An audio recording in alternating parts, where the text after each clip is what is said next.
Good evening everyone and welcome back to today's live class. So the topic of discussion for the MBA entrance exam, particularly from the verbal section today, is going to be critical reasoning.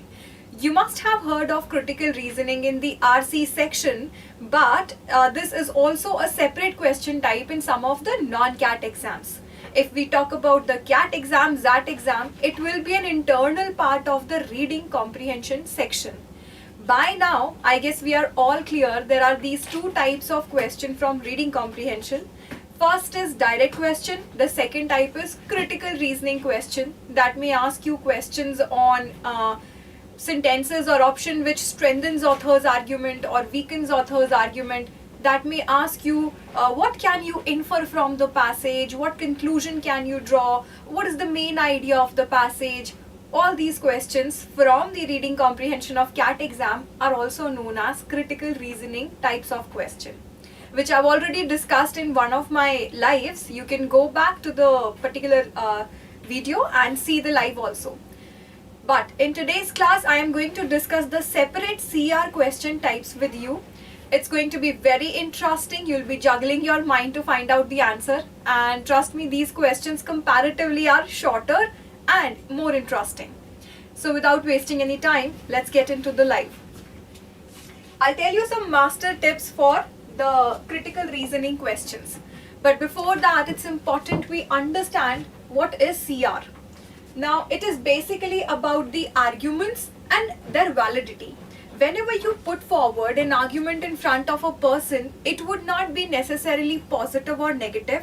Argument is something in which you present a reasoning. For example, you are into a debate and you are putting forward an argument, you will definitely back it up with some logical reasoning to convince the other person for a definite conclusion. So argument is something or a set of statement with some reasoning in it to conclude something. The statement having reasoning in it is called as argument, the same thing. So I am going to draw a flow chart for you. If you understand this flow chart properly, all the components and concepts of CR will be there in your mind forever. So let's see what all components are there in critical reasoning. There must definitely be some jargon, some terms on the basis of which they test your critical reasoning. So I am simply going to discuss those terms with you with the help of a flow chart, you can say. So on the premise side, something that comes prior, you will be given a set of statements. Statements are, you can say, simple assertion or certain facts which are connected to each other. So in a logical flow, one after the other, some statements are given to you on the left hand side or the premise side. This statement consists of two things: stated facts and unstated facts. Unstated facts are also known as assumption. If we talk about critical reasoning, the proper term that we use for unstated facts is the assumptions.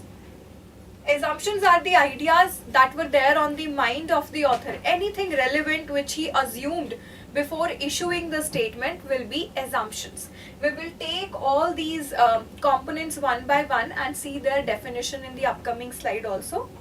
So for now, you just need to know that if I am to say something or suggest something to anyone else, I would say certain things. The things that I would say will be stated facts. But then before saying it, I assume certain ideas in my mind. There are some ideas or facts that I've taken for granted. Those ideas or facts are known as assumptions. Now, if I add reasoning to this simple statement, now it will become an argument. You don't present argument with simple statement without logically explaining it or giving it some, logical turn. So as given in this particular definition, statement with reasoning is known as an argument. What is the purpose of giving reasoning? Why am I trying to convince the other person or why am I presenting arguments? Because I want to convince the other person for a definite conclusion. So conclusion is the point to which I want the other person to come or be convinced for that particular point. This is the whole motive of, putting things on the premise side, giving some statements, adding some reasoning to it, because I want to conclude something. Then there are certain hidden conclusions, also known as inferences. Inference is a kind of conclusion that author has not given explicitly to you, but you can very logically draw it from the passage. So if I try to tell you a conclusion on the basis of my own statement, I will be implying that. But if I give you a story and I give you some statement and then I ask you, what did you infer from it? That will be inference. A conclusion that the reader or the audience draws from a given situation, and it should logically depend upon the given facts only. That is known as an inference. So these are the component. First is the fact, statement or premise, which I can use interchangeably. Do not get confused, it's one and the same thing. Second component on the basis of which they may ask you question is assumption. Third is argument.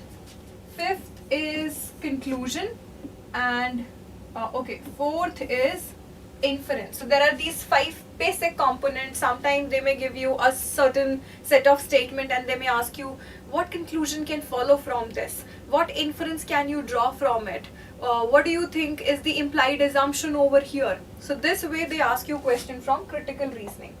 Let's quickly take all these one by one, all the definitions. The first is fact or the inference. Not inference, it should be, let me correct it. It should be fact or the premise. Yeah, so it is a complete statement in itself. When you read a certain fact, you don't feel like something is missing or there should be something that is explaining it. So it is complete in itself. It's a complete sentence, you can say. Often the premise comes after the words like because, since, if, given that, in view of, assume and suppose. You're about to say something. If you can add because before that, it will be the premise that you are laying over there. So first is fact, second is assumptions. Anything relevant that is in the mind of the author or the speaker while writing or issuing the statement is known as assumptions. Things that are taken for granted, ideas that are taken for granted. For any given situation, always keep in mind that assumptions can be more than one. A person, before stating certain statement, can assume a lot of things related to it, but it should be logically related to the fact that he is actually presenting in front of us. These are unstated facts, so their nature is that of facts only. Assumptions do not show the nature of conclusion or inference. They're just like facts, you can say. Assumptions are with respect to the author or the speaker.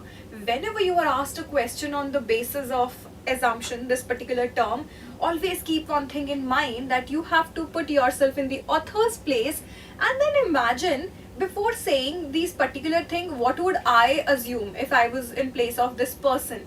So it's always according to the author and the speaker. Moving forward to the third and the fourth component. The third one is conclusion. It is the point which the author is trying to convince us for. It generally starts with conclusion trigger words. So there are certain words like therefore, hence, finally, eventually, so, thus, consequently.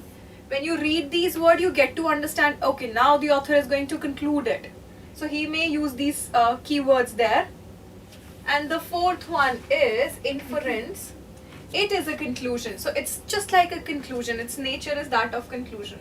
About the unknown, but on the basis of given facts. So though this is one kind of conclusion that is not given explicitly, but it should come from the given facts only. Now for any given situation, inference can also be more than one. If there is a class of 50 students and I give them a set of statement and then I ask them, what did you infer from it? People can give me a different answer. If it's logically related to the given statement, then it's perfectly fine. So inference can be more than one. These are unstated conclusions, and inferences are with respect to the listener or the reader. So that is you people. When you're approaching the question, it would be according to you. What did you understood from it? What did you take out from it? So I hope all the components now that are clear, we can move on to the question. If you are having a trouble in understanding any of these components, please write it in the chat box. I'll explain it again. But I think it will be further clarified with the aid of questions. So let's see the questions one by one. Doing concepts or definition is one thing, and practicing it through questions is another one. So as you can see, the first question is right in front of you. Let's take it as a challenge and see if we can solve this. I'm going to give you a few seconds, quickly go through the statement.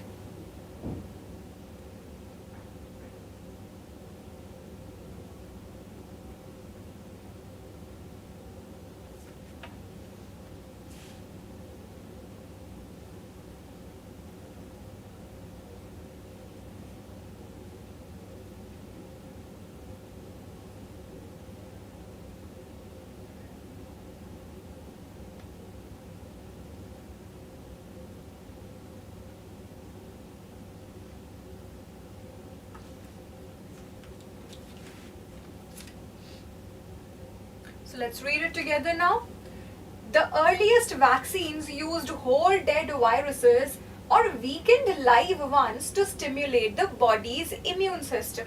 So in the earliest times, what kind of vaccines were we using? Either they were whole dead virus or they were the weakened live ones to stimulate the body's immune system.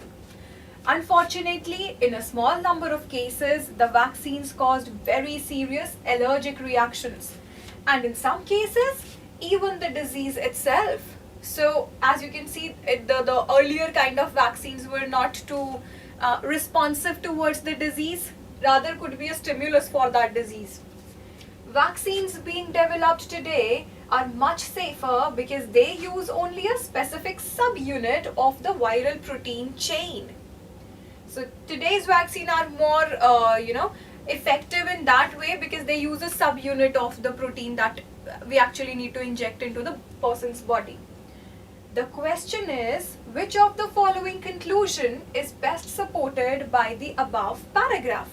So you see, these questions are just like reading comprehension. It's just that they're not as lengthy as reading comprehensions are. And you need to do these questions at a high speed and being very attentive. So let's see how much did you understand this whole thing that the author has presented. We have to find out a conclusion on the basis of this. After giving us all this information, what is he trying to conclude here? Let us see if you are able to find out the right conclusion. Go through the options and drop in your answers.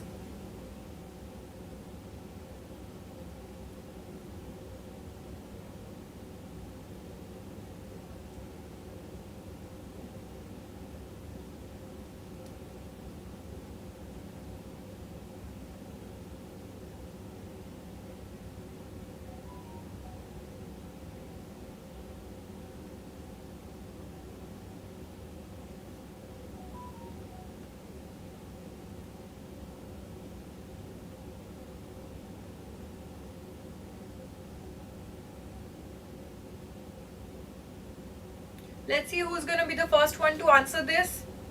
Let me read the options for you. The body's immune system, or let's start from the last one. Vaccines made earlier were not made properly, and that is why reactions occurred. So this can be one. He did try to show that the vaccines that were used earlier were not that effective. So let's keep this one for now. A vaccine manufactured from a subunit of a virus is more likely to trigger than to prevent the disease. This particular option is against the given fact. Today's vaccines, which are developed from a subunit of the virus, do not trigger the disease. They cure the disease. So it contradicts the author's argument or author's idea. This can't be the right answer.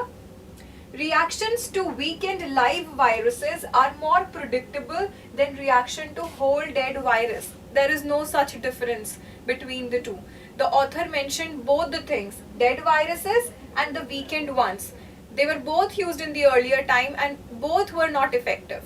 So we cannot compare which one was better. So this also is factually wrong. The body's immune system is more likely to react to a whole dead virus than a part of a live one. Again, contradicts the author's idea. Author too said that the dead viruses were not that effective. If you use a subunit of it, that is more effective. So against the given fact, the body's immune system responds to a particular part of virus rather than the virus as a whole is the absolutely right answer. This is what he was trying to conclude over there. First he told us what we were doing in the earlier time, what kind of vaccines were we using. So it was either the dead virus or the weakened live one. But now we are using just a subunit of it and it is more effective. So this one is absolutely right. The language pretty much matches with the language that author used. But if you talk about how these were made, he did not talk about how the vaccines were made. No procedure was mentioned in the passage, so it will go a little external information it would be, right? So first is the right answer for this one. Let's read the second one now. Pioneers of the motor car industry realized that, so let's go through this one. This is the first one. Yeah, so let's read this. Pioneers of the motor car industry realized that if they were going to meet the growing demand for their product, they had to adapt the labor force used in the productive process. So here, this is motor car industry and we are talking about the pioneers, the initial people who got into the manufacturing of cars, we can say. So they realized that if they want to meet the growing demand, because motor cars were in demand when it was first discovered, you can say, that we need to adapt the labor force used in the productive process. So instead of many men working to complete all the stages of one car at a time, they assigned defined tasks to each man, which they would repeat on every car. So let's say if a person is to work on the alloys, he'll only be working on the alloys. A person is to work on the seats, he'll only be working on that. A person is for working on the engines, he'll only be doing that for each and every car. So if you give one work to one worker, he'll go on repeating it and he will be better off, skilled in that particular field only. So this is the plan that the pioneers of motor car manufacturing devised. The question is on which of the following can be concluded from the passage. One more question on conclusion. What can we conclude from here? Let's see who is going to answer this.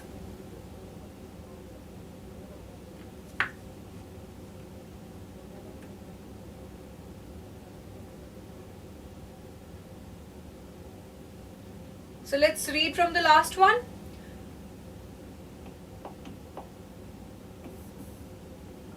A good worker would perform consistently, well, leading to more profits. Okay, how would we know what good worker would work like? The passage was not discussing the bad workers and the good workers.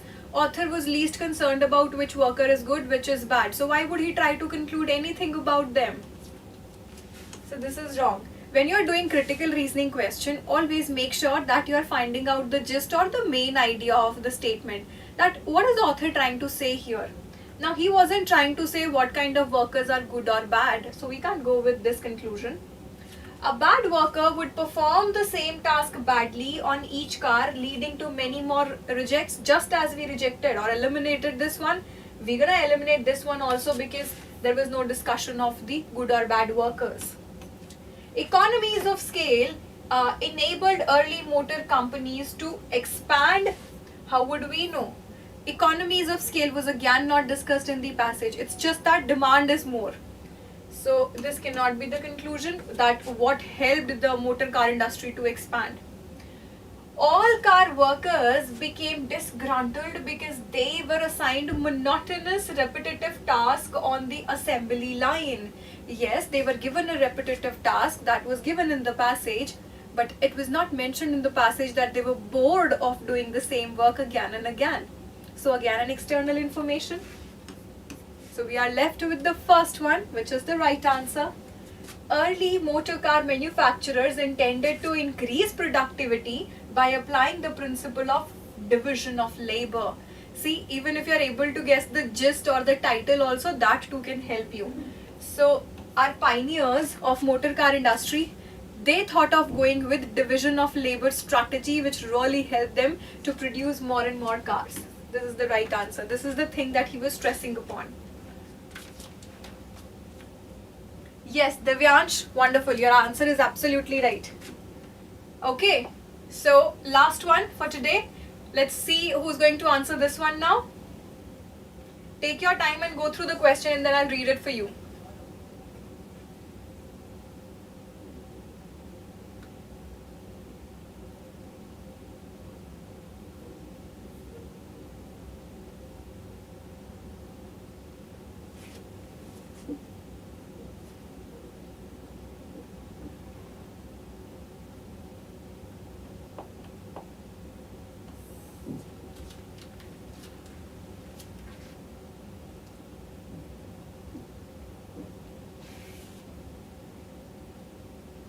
Divyansh, where did you see this word DISRU?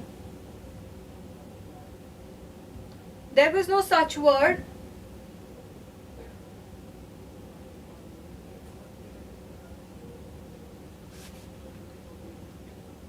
Right, so let me read the third question for you, Divyansh. Divyansh, by then you please make it clear what this word is. So question is advertisement. It's an advertisement. For sinus pain, 3 out of 4 hospitals give their patients Novax. So when you want the most effective painkiller for sinus pain, Novax is the one you should choose, because 3 out of 4 doctors suggest you to take Novax for the sinus pain. Right? Disgruntled. Okay. So disgruntled is annoyed because of something, being angry because of something. So which of the following, if true, most seriously undermine the advertisement's argument? Undermine is to challenge or weaken. So these words play a great role. You should have a good vocabulary to understand the critical reasoning question and the CAT passages as well. Though there are no direct question from vocabulary in CAT, but the vocabulary they use in their questions and option is good enough to test your vocabulary. Undermine is to weaken or challenge. Underscore is to highlight. So this question asks you which option should we go with, and it would undermine or it would weaken the author's argument. Author's argument is that you should go with the Novax medicine if you have a sinus pain, because 3 out of 4 doctors suggests it. Right? We have to challenge it. How will you challenge it logically?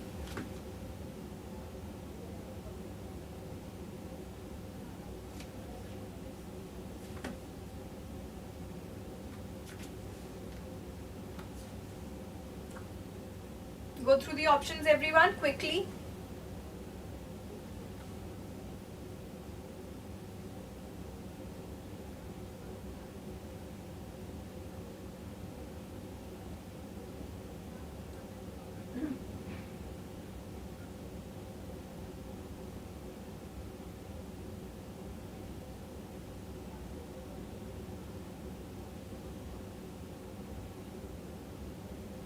So let's read them all one by one.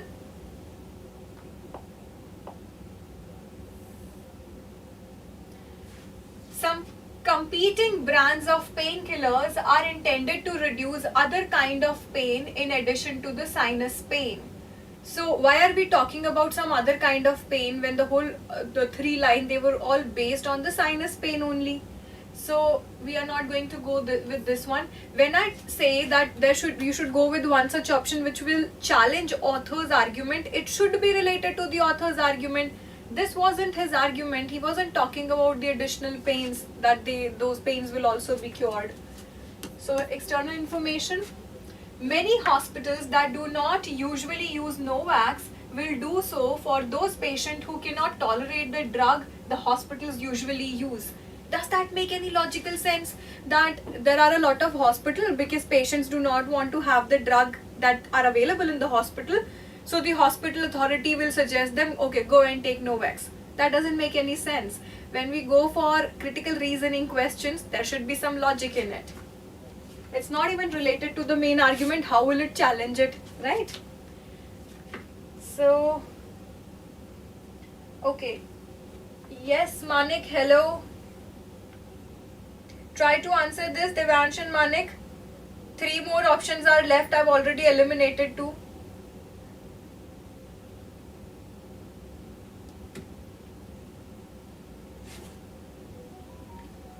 Okay, many drug manufacturers increase sales of their products to the hospital by selling these products to the hospitals at the lowest price the manufacturers can afford. What is this option doing? Directly challenging the efficiency of the Novax. So doctors do not suggest Novax because it is really effective. They do it because it is very cheap for them to buy and keep and then to suggest. So the manufacturers of Novax, probably they've given these Novax medicine to the hospitals at a very cheap rate to increase their sales. And a lot of people will be in the illusion that, oh, this is such a popular medicine for sinus pain. Everyone has been taking this particular medicine. Doctors will also suggest Novax because it's easily available to the doctors at a very cheap rate, right? So to the patients, probably it's going for the same price, but to the hospital authorities, it's coming at a very cheap rate. If you say this thing, you have proved author wrong. You've proved his argument wrong that Novax is the medicine you should take for sinus pain because it is effective. This shows it's not about its efficiency. It's about its cheap availability. So yes, this is the right answer which directly challenges author's claim about Novax. Unlike some competing brands of painkillers, Novax is available from pharmacies without a doctor's prescription. Why would we talk about without a doctor's prescription when the whole argument was built on 3 out of 4 doctors prescribe it? So this would not challenge it. In clinical trials, Novax has been found to be more effective than competing brands of painkillers that have been on the market longer than the Novax. Oh, this is the favoring Novax. How will it challenge the given argument in the question? So this definitely cannot be the answer because it's talking about the efficiency of Novax. So answer would be C. Now you see the options are quite lengthy. In the similar way, CAT RC options are also a little lengthy and a little wordy. So when you are caught into reading it, all those options, you may somehow forget about the main idea or something like that. But it's very important you stick to the main idea and then approach the question. Read each and every option very carefully, especially the critical reasoning questions. So take your time. Once I'm done with the live, you can pause the video and see these options again and you'll see the answers now, because once I've explained you, it would become a little easy for you. So that was the last question for today. If you want, I can come up with more critical reasoning question on assumption, inference, or let's say it can be on logical reasonings, which argument is logically sound, which is strong argument, which is weak argument, or something like that. So I'll see you in the next live. Till then, practice your critical reasoning and RC questions, and all the very best for your preparation. That's all for today. Thank you everyone.